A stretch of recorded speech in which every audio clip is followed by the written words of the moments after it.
ഞങ്ങൾക്കും പറയാനൊരു അവസരം. കൃത്യമായിട്ടുള്ള വൈബ് നിങ്ങളുടെ എങ്ങനെ ഉണ്ടായിരുന്നു? ആള് പ്രൊഫഷണൽ ആണെന്നൊക്കെ പറഞ്ഞിങ്ങനെ സെറ്റ് ചെയ്യുന്നുള്ളൊരു ധാരണ ഉണ്ടല്ലോ. അങ്ങനെ പ്രൊഫഷണൽ ഒന്നുമല്ല.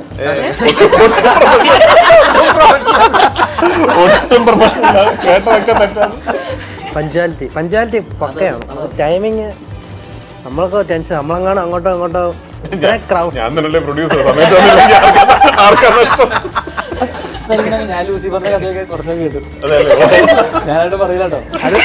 രാജുവേട്ടന്റെ കൂടെ അഭിനയിച്ചപ്പം ഉണ്ടായിരുന്നു പറഞ്ഞാൽ ചില സീനുകൾ എടുക്കുന്ന സമയത്ത് ഫുൾ ഡയലോഗ് ഫുൾ സീൻ പെട്ടെന്ന് പഠിക്കും.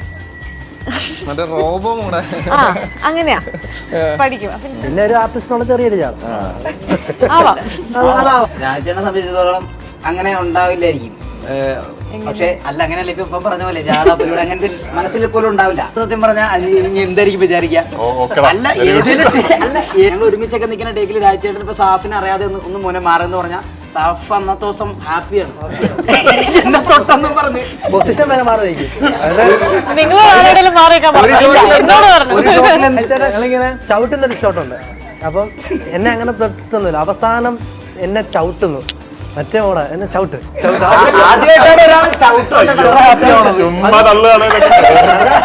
രാജേട്ടൻ്റെ ചവിട്ടെന്ന് വെച്ചാൽ അത് ഒരു ചവിട്ടി ഇട്ട് രണ്ട് ചവിട്ടി. അപ്പൊ ഇതെല്ലാവർക്കും ഫോർവേഡ് മെസ്സേജാ. അല്ല എനിക്ക് ഒന്ന് രണ്ടുപേരെ അറിയാം. അവര് പറഞ്ഞു എന്നാ കാണാം, ഗുരുവായൂർ അമ്പലം നടയിൽ വെച്ച് തന്നെ കാണാം.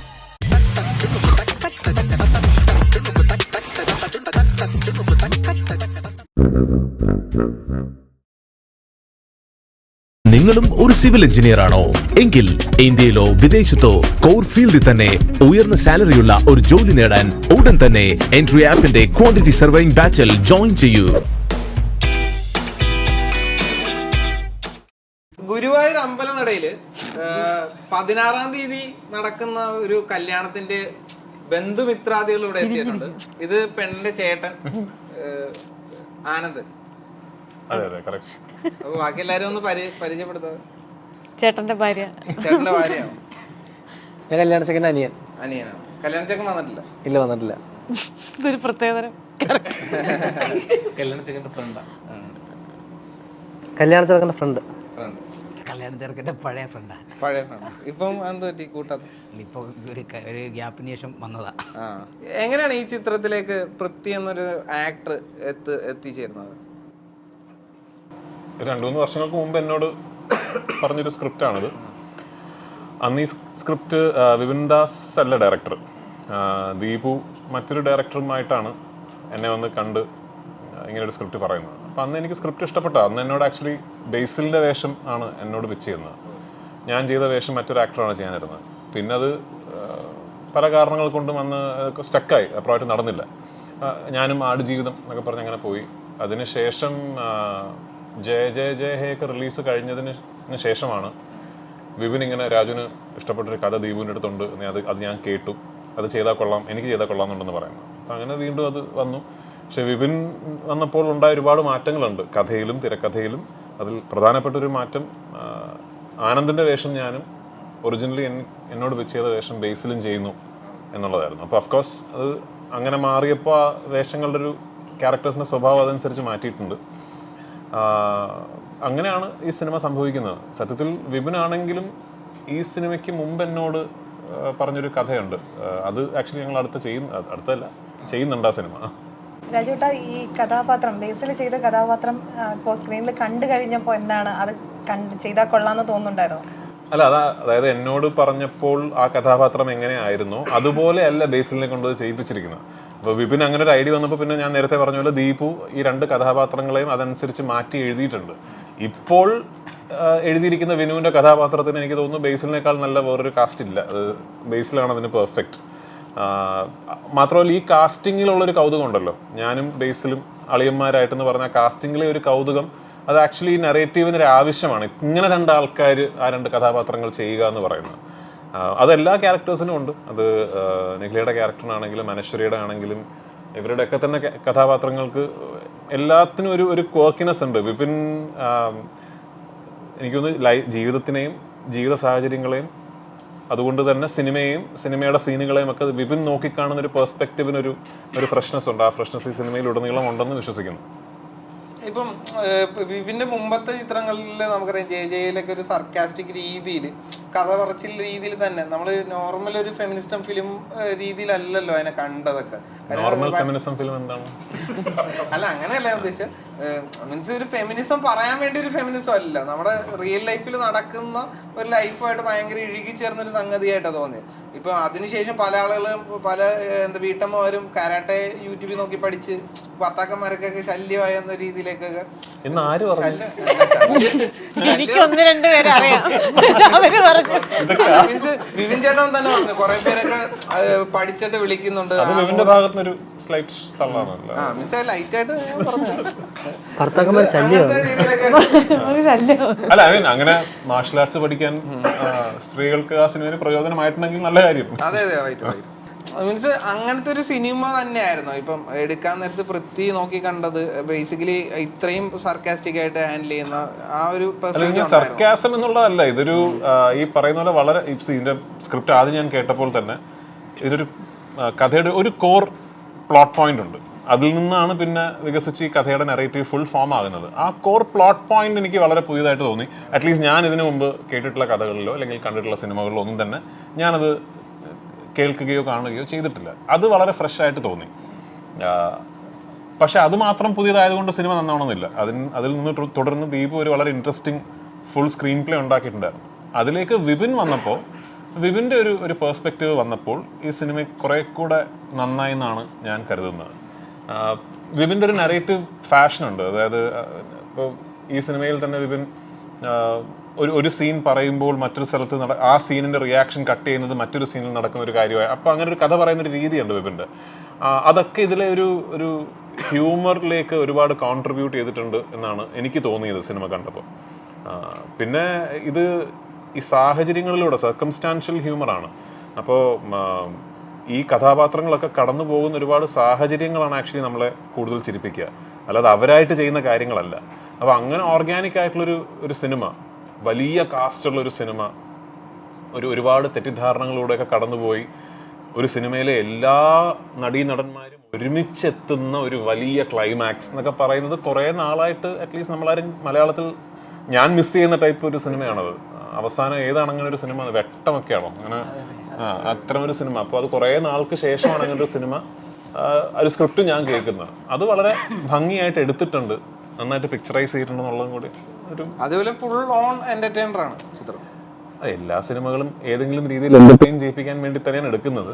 ആ രീതിയിൽ എനിക്ക് തോന്നുന്നത് ഒരു കുടുംബസമേതം, അതായത് ക്ലീശയാണ് ഈ കുടുംബസമേതം. ഞാൻ ഈ കുടുംബസമേതം പറയാൻ കാര്യം, കൊച്ചു കുട്ടികൾ മുതൽ വീട്ടിലെ അപ്പനും അമ്മയ്ക്കും വരെ ഒരുമിച്ച് പോയി കണ്ടാലാണ് കൂടുതൽ എൻജോയ് ചെയ്യുക ഈ സിനിമ എന്നാണ് എനിക്ക് തോന്നിയിട്ടുള്ളത്. അത് കഥ അങ്ങനെ ആയതുകൊണ്ടും കഥ പറയുന്നതിൻ്റെ രീതി അങ്ങനെ ആയതുകൊണ്ടും ഈ സിനിമയിൽ തന്നെ കഥാപാത്രങ്ങൾ അങ്ങനെയാണ്. എല്ലാ പ്രായത്തിലുമുള്ള കഥാപാത്രങ്ങൾ പ്ലോട്ടിൽ ആക്റ്റീവ്ലി ഇൻവോൾവ് ആണ്. അപ്പോൾ in the truest sense of the word എനിക്ക് തോന്നുന്നൊരു ഫാമിലി എന്റർടൈനർ തന്നെയാണ് ഈ സിനിമ. ഇപ്പോൾ ഈ ജയ ജയ ഹേ സിനിമയെക്കുറിച്ച് പറയുകയാണെങ്കിൽ നമ്മൾ ഇപ്പം ഈ ഇടയ്ക്ക് വരുന്ന സിനിമകളൊക്കെ 1-2 തവണ കണ്ടു കഴിഞ്ഞാൽ പിന്നെ കാണാൻ പൊതുവേ പ്രേക്ഷകർക്കൊരു മടിയാണ്. പഴയ സിനിമകൾ കാണുന്ന പോലെ കാണാറില്ല. പക്ഷേ ഈ ജയ ജയ ഹേ സിനിമ എപ്പോൾ ടി വിയിൽ വന്നു കഴിഞ്ഞാലും ഇരുന്ന് ആദ്യം കാണുന്ന അതേ ഫീലോട് കൂടി തന്നെ കാണാറുണ്ട്. അപ്പോൾ ഈ ഒരു സിനിമ ഇറങ്ങുമ്പോൾ എങ്ങനെയായിരിക്കും? അതേപോലെ ആ ഒരു ഫീൽ ഉണ്ടാവുമോ? എനിക്ക് തോന്നുന്നു ഈ ഏറ്റവും കൂടുതൽ റിപ്പീറ്റ് വാല്യൂ ഉണ്ടാകുന്ന സിനിമകൾ പലപ്പോഴും കോമഡി ഉള്ള സിനിമകളാണ്. ബിക്കോസ് നമ്മൾ ഈ സിനിമകൾ വീണ്ടും കാണുന്നത് വീണ്ടും ആ വിഷ്വല് കാണാനോ വീണ്ടും ആ തമാശ കേൾക്കാനോ അല്ല. ആ ഒരു സിനിമ കാണുമ്പോൾ what it makes you feel, അതൊന്നുകൂടി അനുഭവിക്കാനാണ് നമ്മൾ ആ സിനിമ കാണുന്നത്. അങ്ങനെ നമുക്ക് ഒന്നുകൂടി അനുഭവിക്കണമെന്ന് ആഗ്രഹം തോന്നുന്നത് എപ്പോഴും നമ്മളെ സന്തോഷിപ്പിക്കുന്ന, ചിരിപ്പിക്കുന്ന. ഇപ്പം ഞാൻ ഏറ്റവും കൂടുതൽ പ്രാവശ്യം കണ്ടിട്ടുള്ള സിനിമകളിലൊന്ന് മൈക്കിൾ മദൻ കാമരാജൻ എന്ന് പറഞ്ഞ കമൽ സാറിൻ്റെ സിനിമയാണ്. എനിക്ക് ആ സിനിമയിലെ ഷോട്ടുകൾ എനിക്ക് അറിയാം. ഇപ്പോൾ ഒരു പറയാൻ പോകുന്ന തമാശ, അടുത്ത കൗണ്ടർ ഇതാണ് ഓൾറെഡി എനിക്കറിയാം. പക്ഷേ ആ സിനിമ കണ്ടു കഴിയുമ്പോൾ ഒരു സന്തോഷമുണ്ടല്ലോ. അതുപോലെ തന്നെ കിലുക്കം, നാടോടിക്കാരെന്നൊക്കെ പറയുന്നത് എപ്പോൾ ടി വിയിൽ വന്നാലും ഇരുന്ന് കാണുന്ന അങ്ങനത്തെ സിനിമയാണെന്നല്ല ഞാൻ പറയുന്നത്. അപ്പോൾ ജയ ജയ ജയ ഒക്കെ വീണ്ടും കാണാൻ തോന്നുന്നുണ്ടെങ്കിൽ ആ സിനിമ കാണുമ്പോൾ നമ്മൾ ഹാപ്പി ആകുന്നു എന്നുള്ളത് കൊണ്ടായിരിക്കാം. അത് ഈ സിനിമയ്ക്ക് ഉണ്ടെന്നാണ് എനിക്ക് തോന്നിയിട്ടുള്ളത്. ഇപ്പോൾ ഞാൻ ഈ സിനിമ കാണുമ്പോൾ, ഇപ്പോൾ എഡിറ്റിൽ അല്ലെങ്കിൽ ഡബ്ബിങ് സമയത്ത് ഈ സിനിമ കാണുമ്പോൾ നമ്മൾ കണ്ടു കഴിയുമ്പോൾ ഭയങ്കര സന്തോഷം തോന്നുന്ന ഒരു സിനിമയാണ് ഗുരുവായൂരമ്പലം നടയിൽ നിന്നാണ് എനിക്ക് തോന്നിയിട്ടുള്ളത്. അത്തരം സിനിമകളാണ് ആൾക്കാർ വീണ്ടും കാണാൻ ആഗ്രഹിക്കുന്നത്. അങ്ങനെ ഒരു സിനിമയായി തീരട്ടെ, അല്ലെങ്കിൽ എനിക്ക് തോന്നിയ സന്തോഷം പ്രേക്ഷകനും തോന്നട്ടെ എന്ന് ആഗ്രഹിക്കുന്നു. നിഖിലെ ഏറ്റവും എക്സൈറ്റ് ചെയ്യിപ്പിച്ച കാര്യം എന്തായിരുന്നു ഈ ചിത്രത്തിൽ?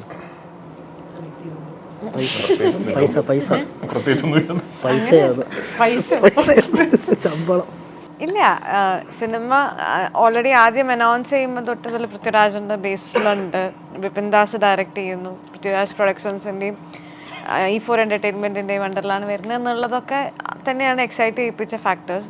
പിന്നെ ദീപു ചേട്ടൻ്റെ കൂടെ ഞാൻ ചെയ്യണ 3ാമത്തെ സിനിമയാണ്, അസോസിയേറ്റ് ചെയ്ത് ചെയ്യുന്നത് 3ാമത്. അപ്പം പുള്ളിയുടെ റൈറ്റിംഗ് പാറ്റേൺ എനിക്കറിയാം. അപ്പോൾ അതിൻ്റെ ഒരു കൊമേഴ്ഷ്യൽ സാധ്യത ഉണ്ടാവും, അത് നമുക്ക് കരിയറിൽ നല്ലതാവും എന്നൊക്കെ ഉള്ളത് തന്നെയാണ് ഫാക്ടേഴ്സ്. ബേസിലിന്റെ സുഹൃത്തുക്കളെ, അശ്വിൻ എങ്ങനെയായിരുന്നു ഈ ഒരു കഥാപാത്രം ഈ ഒരു സിനിമയിലേക്ക് വരുന്നത്? എൻ്റെ അടുത്ത് വിപിൻ ചേട്ടൻ എന്നെ ഫോൺ ചെയ്ത് പറഞ്ഞതാ, പരിപാടിയുണ്ട് നീ വരണമെന്ന് പറഞ്ഞ്. ആദ്യം 2 ഓപ്ഷനായിരുന്നു പറഞ്ഞത്. ആദ്യം 2 ഓപ്ഷനായിരുന്നു പറഞ്ഞത്. കാരണം അതിപ്പോൾ ചെയ്യണത് സാഫാണ്. അങ്ങനെ 2 ക്യാരക്ടറായിരുന്നു പറഞ്ഞു. ഒരെണ്ണം ബേസിലേക്ക് അനിയനും പിന്നെ ഇത് ഇങ്ങനെ എന്നുള്ളായിരുന്നു. പിന്നെ വിളിച്ച് പറഞ്ഞാണ് ഇത് ചെയ്താൽ മതി, മറ്റേത് സാഫ ചെയ്തതെന്ന് പറഞ്ഞു.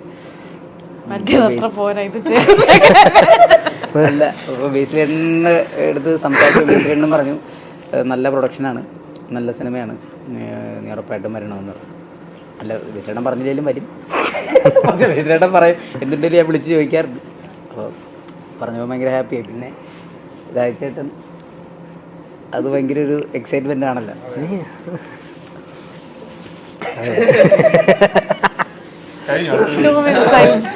രോമാഞ്ചത്തിന് ശേഷം അടുത്ത എൻ്റെ തിയേറ്ററിൽ വരാൻ പോകുന്ന ഗുരുവായൂരമ്പലം നടയിലാണ്. അത് വിപിൻ ചേട്ടൻ ഇങ്ങനെ തന്നെ ആയിരുന്നു, വിളിച്ചു പറഞ്ഞു. ദീപു ചേട്ടൻ കഥ മൊത്തം ഫോണിൽ കൂടെ പറഞ്ഞു. അപ്പം പിന്നെ ശേഷം ഇപ്പം കോസ്റ്റ്യൂം ഒക്കെ ഈ പടത്തിന് കിട്ടിയെന്ന് തോന്നല്ല. അതിന്റെ ഫുള്ള് ഡ്രസ് ഒന്നും ഇല്ലല്ലോ. അത് കഥാപാത്രം അനുസരിച്ചാണ്. അതിനകത്ത് ആ കഥാപാത്രം അത് ആവശ്യപ്പെട്ടു, ഇതിനകത്ത് ഈ കഥാപാത്രം ഇത് ആവശ്യപ്പെട്ടു. അപ്പം എൻ്റെ വിപിൻ ചേട്ടൻ വിളിച്ചു, പിന്നെ ഡേറ്റ് ഒക്കെ പറഞ്ഞു. ഓൾറെഡി വിപിൻ ചേട്ടൻ്റെ വലിയൊരു ഫാനാണ്. മുദ്ദുഗവ് തൊട്ടപ്പോൾ തൊട്ടേ എനിക്ക് ഭയങ്കര ഇഷ്ടമാണ് ആ ഡയറക്ടറിനെ. അന്ന് തൊട്ടേ ഞാൻ ഇങ്ങനെ ചാൻസ് ഒക്കെ ചോദിക്കാറുണ്ട്.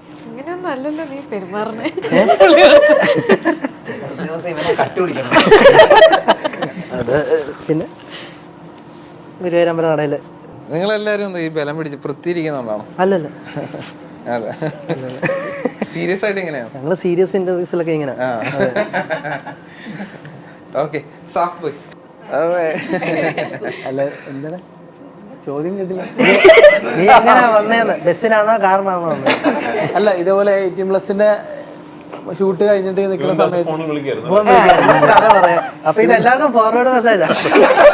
അല്ല, 18+ ഒരു ഞങ്ങളെല്ലാരും ഉള്ള ഗ്രൂപ്പിൽ ഇങ്ങനെ ഒരു ഓഡിയോ ക്ലിപ്പ് 18+ റൈറ്റർ ഇട്ടു, രവീഷ് ചേട്ടൻ ഇട്ടു. ഇങ്ങനെ വിപിൻ ചേട്ടൻ എന്നെ കുറിച്ച് ചോദിച്ചത് അതിലിട്ടു, ഒരു വോയിസ് ക്ലിപ്പ്. അപ്പോൾ എന്നോട് ചോദിച്ചു എന്ത് പറയണം, നല്ലത് പറയണോ മോശം പറയണോ, അങ്ങനെ ഒരു സാധനം ഇട്ട്.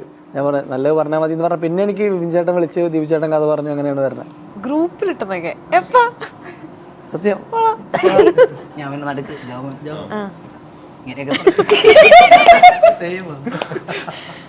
ഞാൻ വിപിൻ ചേട്ടനെ വിളിക്കണത് അങ്ങോട്ട് വിളിച്ചു. പോസ്റ്റർ ഇറങ്ങിയപ്പോൾ എനിക്ക് വിപിൻ ചേട്ടനെ നേരത്തെ അറിയായിരുന്നു.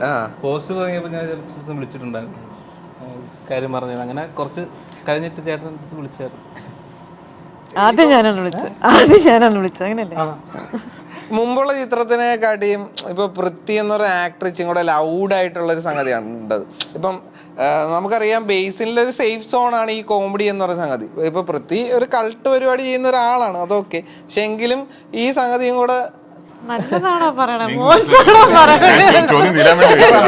അല്ല, ബേസിക്കലി എല്ലാ സാധനവും ഓക്കെ ആണെന്ന് ഒരു മൂഡ് അറിയാം. പക്ഷെ കോമഡി ഇച്ചിരി കൂടെ ഒരു ഓവർ ദി ടോപ്പ് ആയിട്ടുള്ള ഒരു പരിപാടിയാണല്ലോ ഇതിന്റെ അകത്ത് പിടിച്ചിരിക്കുന്നത്. അത് എങ്ങനെയായിരുന്നു വർക്ക്ഔട്ട് ചെയ്ത സംഗതി? പക്ഷെ ഒരു പുതിയൊരു വൃത്തി ഇതിന്റെ അകത്ത് കാണാമെന്നും പറയുന്നില്ല. പക്ഷെ അല്ല, എനിക്കങ്ങനെ പുതിയൊരു പ്രത്യേക എനിക്കങ്ങനെ പറയാൻ പറ്റില്ല. ആൾക്കാരല്ലേ കണ്ടിട്ട് പറയാൻ പറ്റും. ഇതിനകത്തെ കഥാപാത്രം, ഈ കഥാപാത്രം വേറൊരാൾ ചെയ്യാൻ ഇരുന്നപ്പോഴും ഈ ക്യാരക്ടർ ഇങ്ങനെ ആയിരുന്നു. കാരണം എനിക്ക് ഓർമ്മയുണ്ട്, അന്ന് ഞാൻ സ്ക്രിപ്റ്റ് കേട്ടതല്ലേ, അന്ന് ഈ ക്യാരക്ടർ ഇങ്ങനെയാണ്, ഒരു കുറച്ചൊരു എക്സ്ട്രോവേർട്ടിഷ് ആയിട്ടുള്ള ഇയാൾക്കറിയാത്ത എന്നാൽ ഈ സിനിമയിലെ മറ്റ് കഥാപാത്രങ്ങൾക്കും പ്രേക്ഷകനും അറിയുന്ന ഒരുപാട് കാര്യങ്ങൾ അറിയുന്ന ഒരു ചുറ്റുപാടുണ്ട് ഈ സിനിമയിൽ. അപ്പോൾ അതുകൊണ്ട് തന്നെ ഇയാളുടെ ഈ സന്തോഷവും സങ്കടവും ഒക്കെ തന്നെ ബാക്കിയുള്ളവരിൽ നിന്ന് വളരെ ലൗഡായിട്ട് നിൽക്കണം എന്നൊരു സ്വഭാവം ഈ സ്ക്രിപ്റ്റിലുണ്ട്. പിന്നെ വിപിൻ പറഞ്ഞ പോലെയാണ് ചെയ്യുന്നത്. ആൾക്കാർക്ക് ഇഷ്ടപ്പെടട്ടെ എന്ന് പ്രാർത്ഥിക്കുന്നു. രാജുവേട്ട, ഇപ്പം സുപ്രിയ ആണ് ഇത് പ്രൊഡ്യൂസ് ചെയ്തിരിക്കുന്നത്. അപ്പോൾ സുപ്രിയ എന്നൊരു പ്രൊഡ്യൂസറെ കുറിച്ച് പറയുകയാണെങ്കിൽ എങ്ങനെയാണ്? ഭയങ്കര കർക്കശക്കാരിയായ ഒരു പ്രൊഡ്യൂസറാണോ? അല്ല, കമ്പനി ലാഭത്തിലാണ്, അപ്പോൾ നല്ല പ്രൊഡ്യൂസർ ആയിരിക്കുമല്ലോ. സുപ്രിയ ആക്ച്വലി ഒരു സിനിമ പ്രൊഡ്യൂസ് ചെയ്യുന്നതിൻ്റെ ഏറ്റവും ബുദ്ധിമുട്ടുള്ള കാര്യങ്ങൾ എന്ന് വെച്ചാൽ ഒട്ടും ഗ്ലാമറസ് അല്ലാത്ത വശമാണ്. അതിനകത്തൊരു ചെയ്യാൻ ഏറ്റവും രസമുള്ള കാര്യങ്ങളാണ് ഞാൻ ചെയ്യുന്നത്. അതായത് ക്രിയേറ്റീവ് ആയിട്ടുള്ള, ഇപ്പോൾ ഇന്ന സ്ക്രിപ്റ്റ് ചെയ്യാം എന്ന് തീരുമാനിക്കുക, അല്ലെങ്കിൽ ആ സ്ക്രിപ്റ്റിലേക്ക് അത്തരം ക്രിയേറ്റീവ് കോൺട്രിബ്യൂഷൻസ് കൊടുക്കുക. അതൊക്കെയാണ് ചെയ്യാൻ വളരെ എൻജോയ് ചെയ്ത് ചെയ്യാൻ പറ്റുന്ന കാര്യങ്ങൾ. ഇതിന് ഒട്ടും എൻജോയ്മെൻറ്റ് ഇല്ലാത്ത കാര്യങ്ങളാണ് ആക്ച്വലി ഒരു പ്രൊഡക്ഷൻ സസ്റ്റെയിൻ ചെയ്ത് പോകണമെങ്കിൽ ഏറ്റവും പ്രധാനം. കൃത്യമായിട്ടുള്ള ഫൈനാൻഷ്യൽ ഡിസിപ്ലിൻ മെയിൻറ്റെയിൻ ചെയ്യുക, പൈസ മുടക്കേണ്ടടുത്ത് ആ പൈസ മുടക്കുക തന്നെ ചെയ്യുക, പൈസ സേവ് ചെയ്യേണ്ടടുത്ത് പൈസ സേവ് ചെയ്യുക എന്ന് പറയുന്ന കാര്യങ്ങൾ. അത് തീർച്ചയായിട്ടും പൃഥ്വിരാജ് പ്രൊഡക്ഷൻസിൻ്റെ കാര്യം പറയുകയാണെങ്കിൽ സുപ്രിയാണ് അത് ഹാൻഡിൽ ചെയ്യുന്നത്. സുപ്രിയക്കൊപ്പം ഓഫ്കോഴ്സ് നമ്മുടെ എക്സിക്യൂട്ടീവ് പ്രൊഡ്യൂസർ ഹാരിസ് ഉണ്ട്. ഈ സിനിമയെ സംബന്ധിച്ചിടത്തോളം E4 എൻ്റർടൈൻമെൻറ്റ് കോ പ്രൊഡ്യൂസേഴ്സാണ്. അവർ ഇൻഡസ്ട്രിയിലെ ലീഡിങ് ബാനേഴ്സിലൊന്നും വളരെ എക്സ്പീരിയൻസ്ഡ് ആയിട്ടുള്ള പ്രൊഡ്യൂസേഴ്സുമാണ്. മൂന്നാമത്തെ സിനിമയാണ് ഞങ്ങൾ ഒരുമിച്ച് ചെയ്യുന്നത്. ആദ്യം എസ്ര, രണ്ടാമത് ബ്രഹ്മം, ഇപ്പോൾ ഗുരുവായൂർ അമ്പലനടയിൽ. നമ്മൾ ബ്രഹ്മം കഴിഞ്ഞ സമയത്ത് തന്നെ തീരുമാനിച്ചാണ് നമുക്കൊരു കോ പ്രൊഡ്യൂസേഴ്സായിട്ട് ഒരു സിനിമ എന്തായാലും ചെയ്യണമെന്ന്. ഇപ്പോൾ ഗുരുവായൂർ അമ്പലനടയിൽ May 16 റിലീസാവുന്നു. അതിൻ്റെ റിസൾട്ട് എന്ത് തന്നെയാണെങ്കിലും പൃഥ്വിരാജ് പ്രൊഡക്ഷൻസും E4 ഒരുമിച്ച് ഇനിയും സിനിമകൾ ചെയ്യും. ഇപ്പം മലയാള സിനിമ ഓൾറെഡി ഇപ്പം 100 കോടി 200 കോടി ക്ലബ്ബ് എന്നൊരു നോട്ടത്തിലേക്ക് മാറിയിരുന്നല്ലോ. ഇപ്പം മലയാള സിനിമയിൽ ഒരു പടം നല്ലതാണ് എന്ന അർത്ഥത്തിൽ അറിഞ്ഞാൽ തന്നെയും പടം നല്ല പടമാണോ ചീത്ത പടമാണോ എന്നതിലപ്പുറം ബേസിക്കലി ഇന്നിപ്പം തമിഴ്നാട്, തെലുങ്ക് അങ്ങനെയുള്ള ഭാഷകളിലൊക്കെ റീഡബ് ചെയ്തോ ഇല്ലെങ്കിലൊക്കെ നമ്മുടെ ഭാഷയിൽ തന്നെ ഓടിക്കഴിഞ്ഞാൽ മാത്രമേ ഒരു പടത്തിനെ സക്സസ്ഫുള്ളായിട്ട് കാണുന്നൊരു രീതിയിലേക്ക് വന്നിട്ടുണ്ട്. ഇപ്പം 100 കോടിയിൽ കയറിയോ 200 കോടിയിൽ കയറിയോ ഇങ്ങനത്തെ ഒരു നോട്ടമായി, ഇല്ലെങ്കിൽ അങ്ങനത്തെ ഒരു പെർസ്പെക്റ്റീവായി മാറി. ഇൻഡസ്ട്രിക്ക് ഇതൊരു ഹെൽത്തി ആയിട്ടുള്ളൊരു പെർസ്പെക്റ്റീവ് ആണോ ബേസിക്കലി? പിന്നെ തീർച്ചയായിട്ടും കൂടുതൽ പൈസ കിട്ടുക എന്ന് പറഞ്ഞാൽ കൂടുതൽ ആൾക്കാർ സിനിമ കാണുന്നത് തന്നെയാണല്ലോ അർത്ഥം. അപ്പോൾ അതുകൊണ്ട് ബോക്സ് ഓഫീസ് വിജയത്തിനെ വില കുറച്ച് കാണുന്നതിൻ്റെ അടിസ്ഥാനം എന്താണെന്ന് എനിക്ക് മനസ്സിലാവുന്നില്ല. ഒരു സിനിമ നമ്മൾ എടുക്കുന്നത് എന്തിനാണ്? മാക്സിമം ആൾക്കാർ ആ സിനിമ കാണാൻ വേണ്ടിയാണ്. മാക്സിമം ആൾക്കാർ ആ സിനിമ കണ്ടു എന്നുള്ളതിൻ്റെ തെളിവാണ് കളക്ഷൻ കൂടുക എന്ന് പറയുന്നത്. അപ്പോൾ തീർച്ചയായിട്ടും മലയാള സിനിമ അതിൻ്റെ തിയേറ്ററിക്കൽ ബിസിനസ് അല്ലെങ്കിൽ തിയേറ്ററിക്കൽ റവന്യൂ എന്ന് പറയുന്നതിൽ വലിയ രീതിയിലൊരു വളർച്ചയുണ്ടായി അല്ലെങ്കിൽ ഒരു കുതിപ്പുണ്ടായി എന്ന് പറയുന്നത് തീർച്ചയായിട്ടും ഏറ്റവും സന്തോഷമുള്ള കാര്യമാണ്. ഈ പറയുന്ന പോലെ അൾട്ടിമേറ്റ്ലി എന്ത് സ്ട്രീമിംഗ് റൈറ്റ്സ് ഉണ്ടെന്ന് പറഞ്ഞാലും സാറ്റലൈറ്റ് റൈറ്റ്സ് ഉണ്ടെന്ന് പറഞ്ഞാലും സിനിമ എടുക്കുന്നത് അതിന് വേണ്ടിയൊന്നുമല്ല. സിനിമ എടുക്കുന്നത് തിയേറ്ററിൽ ആൾക്കാർ വന്ന് കാണാൻ വേണ്ടി തന്നെയാണ് സിനിമ എടുക്കുന്നത്. അപ്പോൾ ആ മേഖലയിൽ വളർച്ച ഉണ്ടാകുന്നു എന്ന് പറയുന്നത് വലിയ സന്തോഷമുള്ള കാര്യം. അടുത്തിടയ്ക്കായിട്ട് മലയാള സിനിമ കൈവരിച്ച വലിയ വിജയങ്ങൾ ആ രീതിയിൽ അതിൻ്റെ ഒരു പിന്തുടർച്ചയാകട്ടെ ഗുരുവായൂർ അമ്പലനടയിലും ഇനി ഇറങ്ങുന്ന എല്ലാ സിനിമകളും എന്ന് ഞാൻ ആത്മാർത്ഥമായിട്ട് ആഗ്രഹിക്കുന്നു. രാജുവേട്ടൻ്റെ ആദ്യ സിനിമ നന്ദനം ഗുരുവായൂർ വെച്ച് തുടങ്ങിയ ഒരു സിനിമയാണ്. അപ്പോൾ കുറേ വർഷങ്ങൾക്ക് ശേഷം ഒരു സിനിമയുമായി ഗുരുവായൂരേക്ക് വീണ്ടും പോകുമ്പോൾ എന്തായിരുന്നു ഒരു ഫീല്? അൺഫോർച്ചുനേറ്റ്ലി ഈ സിനിമയുമായിട്ട് ഗുരുവായൂർ പോകാൻ പറ്റിയിട്ടില്ല. കാരണം ഗുരുവായൂർ അമ്പലം ഇപ്പോൾ ഷൂട്ടിങ്ങിന് തരില്ല. അതുകൊണ്ട് ഞങ്ങൾ ഗുരുവായൂർ അമ്പലം മുഴുവൻ എറണാകുളത്ത് സെറ്റ് ഇടുകയായിരുന്നു. പക്ഷേ ഗുരുവായൂർ ഷൂട്ട് ചെയ്തിരുന്നു, അമ്പലത്തിനുള്ളിലല്ല, ഗുരുവായൂർ ടൗണിലൊക്കെ ഷൂട്ട് ചെയ്തിരുന്നു. അപ്പോൾ എപ്പോഴും ലൊക്കേഷനിലൊക്കെ പോകുമ്പോൾ ഇങ്ങനെ നന്ദനത്തിൻ്റെ ഷൂട്ടിംഗ് എന്ന് മാത്രമല്ല, നന്ദനത്തിൻ്റെ ഷൂട്ടിംഗ് തുടങ്ങുന്നതിന് മാസങ്ങൾക്ക് മുമ്പ് ആ സിനിമയുടെ പൂജ നടന്നതും ഗുരുവായൂർ അമ്പലത്തിൽ വെച്ചിട്ടാണ്. അപ്പോൾ അത് തീർച്ചയായിട്ടും എൻ്റെ ഒരു പ്രൊഫഷണൽ ലൈഫ് തുടങ്ങിയത് അവിടെ വെച്ചാണ് എന്നുള്ളതിൻ്റെ ഒരു ഓർമ്മ എപ്പോഴും ഉണ്ട്. ഇപ്പോൾ സിനിമ ഷൂട്ടിംഗ് അവിടെ പെർമിഷൻ കൊടുക്കാറില്ല ഗുരുവായൂർ അമ്പലത്തിൽ. ഇപ്പം ഇത്രയും സ്റ്റാർ കാസ്റ്റ് ഉള്ളൊരു ചിത്രമാണല്ലോ, അത് നിങ്ങൾക്ക് എത്രത്തോളം ആ സെറ്റിലൊരു വൈബ്രൻസി എത്രത്തോളം ഉണ്ടായിരുന്നു? എല്ലാവർക്കും അറിയാവുന്ന ക്വസ്റ്റ്യൻ. നല്ലായിരുന്നു, സൂപ്പറായിരുന്നു. ജമാൻ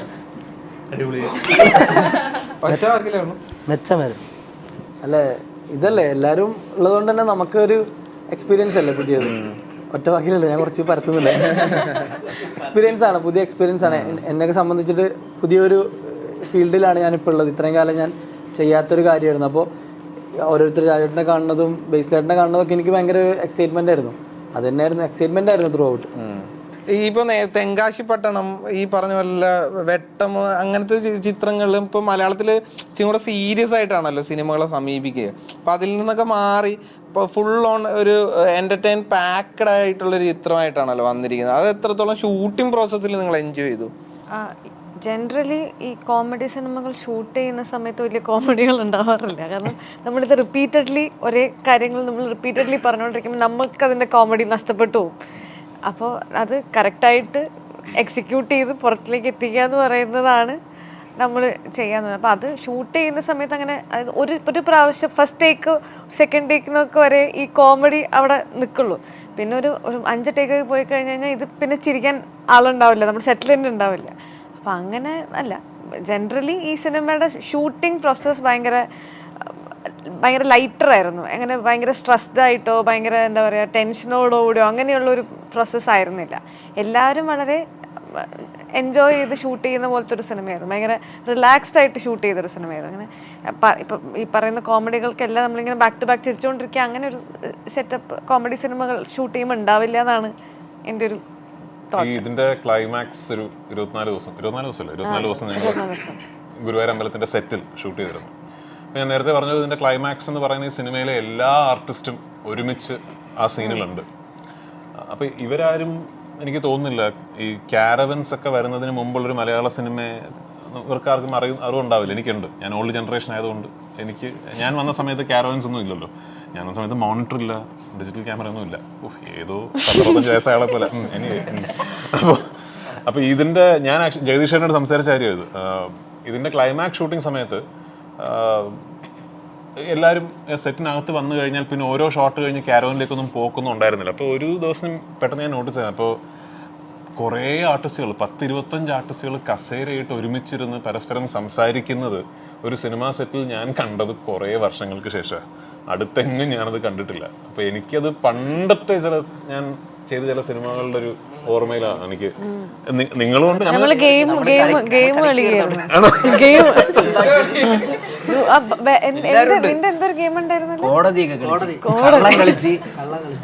ഭയങ്കര ഇൻട്രസ്റ്റിംഗ് ആർട്ടിസ്റ്റിൽ നീലയൊക്കെ ടേക്ക് അവിടെ ഓക്കെ ആണോ നോക്കാൻ മുട്ടിലൊക്കെ പോലും പോകില്ല. അവിടെ എടുത്ത് ഓടി കളിക്കാൻ വരും, ബാക്കി തീർക്കാൻ വരും. പഴം പച്ചക്കറി. അപ്പൊ എനിക്ക് കാണാം, ഞാൻ ഈ ഇരിക്കുമ്പോൾ കുറേ ആർട്ടിസ്റ്റുകൾ ഒരുമിച്ച് കസേരയിട്ട് വർത്തമാനം പറച്ചിലും ചിരിയും കളി. അപ്പൊ ഞാൻ ആലോചിക്കുന്നു, ഇതൊരു സെറ്റിൽ കണ്ടിട്ട് എത്ര വർഷമായെന്നുള്ളു. അപ്പൊ അതെനിക്കൊരു ഭയങ്കര സന്തോഷമുള്ള കാര്യമായിട്ട് തോന്നി.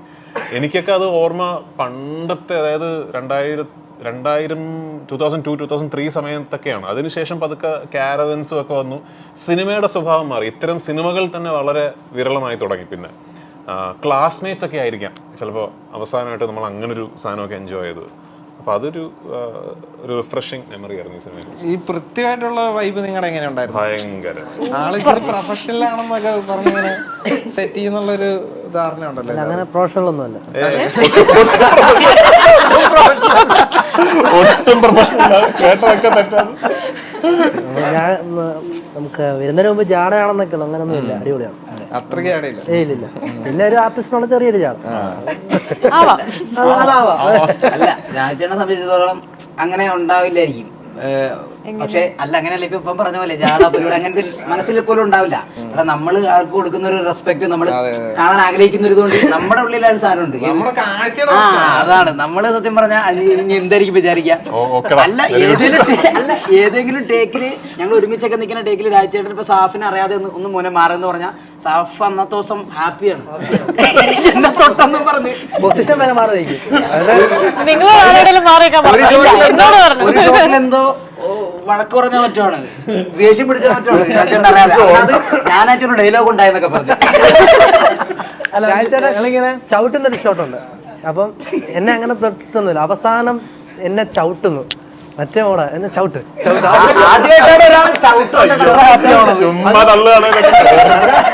രാജേട്ടൻ്റെ ചവിട്ടെന്ന് വെച്ചാൽ അത് ഒരു ചവിട്ട് കിട്ടി, 2 ചവിട്ട് വെച്ചാല് ഹാരിസിക്ക് അപ്പായിട്ട് ചെവി വന്നൊരു കാര്യം. ഹാരിസിക്ക് എന്റെ ചെവി എന്ന് പറഞ്ഞ്, എടാ കാലിന് സർജറി കഴിഞ്ഞിരിക്കുകയാണ്, നീ ടേക്ക് പോയാൽ ചിലപ്പോ പ്രശ്നമാകും.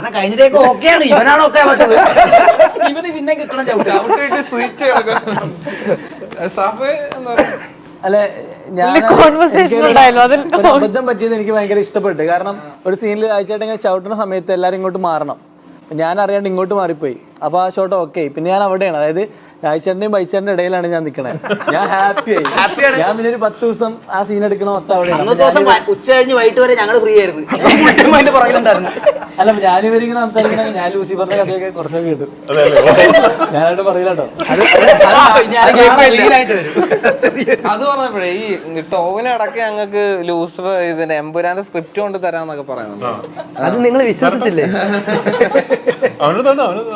അല്ല ഞങ്ങൾക്ക് കൊണ്ട് തരാൻ മീഡിയാസിന് ഇങ്ങനെ ഒരുമിച്ചിരുന്ന് വായിക്കും. ഞങ്ങൾ എന്താ അതിനെ കുറിച്ച് ചോദിച്ചാലും പുള്ളി പറയാൻ സ്ക്രിപ്റ്റ് കൊണ്ട് തരാന്ന് പറയും. വായിച്ചോളൂ, അങ്ങനെ വലിയ ഞെട്ടിക്കുന്ന പുതുമയുള്ള സ്ക്രിപ്റ്റ് ചെറിയ പടമാണ് അതിപ്പോ. അയ്യോ അതിന്റെ സ്ക്രിപ്റ്റ് വായിച്ച നമ്മള് നിങ്ങളെത്ര എന്താ ഹൈപ്പ് കുറയ്ക്കാൻ ശ്രമിച്ചാലും ആ പടത്തിന്റെ ഹൈപ്പ് കുറയുന്നില്ലല്ലോ. ഞാൻ ഒന്നിനും ശ്രമിക്കുന്നില്ലല്ലോ. ഞാൻ ഹൈപ്പ് കുറയ്ക്കാനോ കൂട്ടാനോ ഒന്നും ശ്രമിക്കുന്നില്ലല്ലോ ഞാൻ. രാജുവേട്ട ഇപ്പൊ ഇവര് കുറേ തമാശകൾ പറഞ്ഞല്ലോ. അപ്പൊ ഇവരുടെ കൂട്ടത്തിലിരുന്നപ്പോ രാജുവേട്ടൻ അങ്ങനത്തെ എന്തൊക്കെ ഓർമ്മകളാണുള്ളത്? ഓർമ്മകളോ പറയുകയാണെങ്കിൽ ആ ലൊക്കേഷൻ പുതിയ ഒരു മെമ്മറീസ്. അല്ല സി ഇപ്പൊ ഇതൊരു പുതിയ ജനറേഷൻ ഓഫ് ആക്ടേഴ്സ് അല്ലേ. ഞാൻ ഇപ്പൊ ഇപ്പോഴും മലയാളത്തില് ലാലേട്ടനെ മമ്മൂക്കയെ പോലുള്ള ലെജൻസ് ഒക്കെ അഭിനയിക്കുന്നത് കൊണ്ട് മാത്രമാണ് എന്നെയൊക്കെ ഇപ്പോഴും യങ്ങർ ജനറേഷൻ ആയിട്ട് കാണുന്നത് അല്ലേ. അല്ലെങ്കിൽ ഇപ്പൊ ഞാൻ അഭിനയിച്ചു തുടങ്ങിയിട്ട് 20 വർഷത്തിൽ കൂടുതലായി. നേരത്തെ പറഞ്ഞു.